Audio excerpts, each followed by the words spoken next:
Hi, I'm Paul Friedman, founder of the Marriage Foundation. You've come to the right channel. Here, we don't deal with things from a Western psychological point of view. In 2001, I was a humble divorce mediator. I helped people get a divorce. They went through marriage counseling, and the psychologist said, you guys aren't going to make it. Here's a phone number for a divorce mediator, and I made a fortune.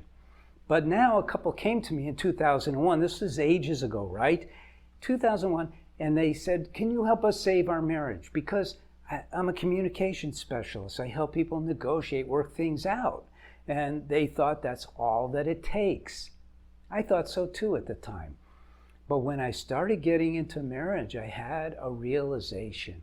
And that realization was, what the hell are psychologists doing with marriage? Marriage has nothing to do with Western psychology and versa versa, which is vice versa, versa versa. Marriage is all about happiness and love and harmony, having children, and creating this microcosm of love and harmony. I call it the sacred space of marriage. So now you have a problem, you've come to the right place. The problem is how to forgive your wife for saying hurtful things. Who got hurt? Who got hurt? You're going to say, I got hurt. No, you are not as simple as that. If you reduce yourself to the most simple common denominator, what you actually are, please subscribe, okay, and like the video. What you actually are is you're a soul. This isn't religious. You're a soul who has a mind, who has a body, but you're the soul. You don't have a soul. You see, this is confusion in the world. And so this little bit of confusion, I think it's Satan who does this stuff. This little bit of confusion that says, well, do you actually have a soul or not? And blah, blah, blah, blah, throws us off completely. God created us, again, it's not religious. It may sound it, but it's not. God created man in his own image, right? He doesn't have fingers and toes. That image of his is love, joy, wisdom, consciousness, self-awareness. It's deep. But in creation, what happens is our soul gets confused because we have a mind. And the mind, until we learn to control it, and we're not taught to control it, we're taught to shut our mouths, control what we say, but not to control our mind. And we should learn that. When you're not controlling your mind, it creates a vacuum. And you know, vacuums don't stay open. So the body, which is driven by the drive to survive, because it's all about self-preservation, every living thing is, it jumps in and it says, watch out for this. Hey, there's an opportunity. Hey, I'm hungry, I'll eat that. Hey, there's a possibility for sex. And so what happens is the mind has taken control. Now, we are a mixture of soul and mind. We call it the ego. And the ego is affected by hurtful things. What is a hurtful thing? If you said something hurtful to me, I might not even notice because I have a quote-unquote thick skin. I've been called anything you can imagine. I don't care.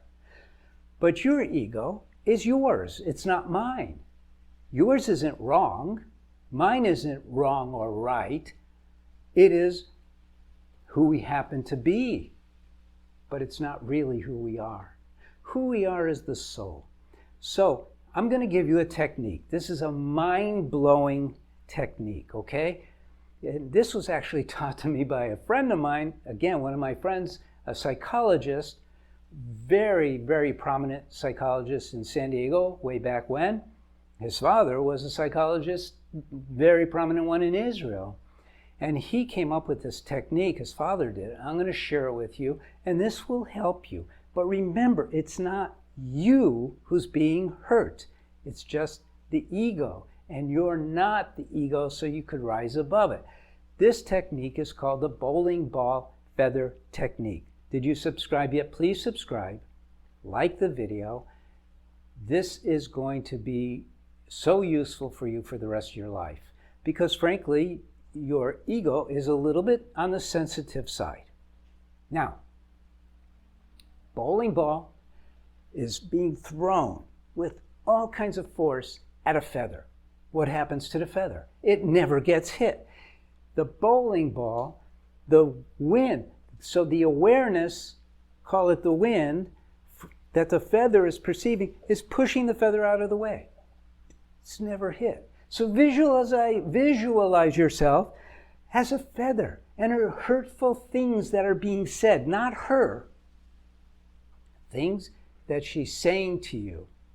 And she's doing it on purpose. She wants to hurt you because you hurt her, and blah, blah, blah, goes back and forth until we learn how to be married.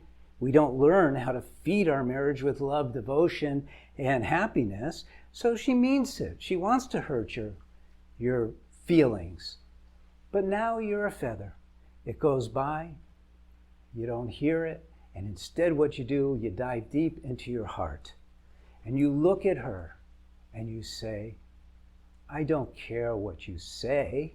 I love you. You're my soulmate. You're my wife. And you have to mean it. You have to dive deep. One of the most important aspects, and we have courses, that's where I'm going, you might say, with this. One of the most important aspects of marriage help is understanding ourselves, how our mind works, the hierarchy of body, mind, and soul, and about our wife, who is nothing like you because she's a woman and you're a man. It just doesn't line up. I don't care what's going on in the world. It's so obvious. I'm not even going to go down that road.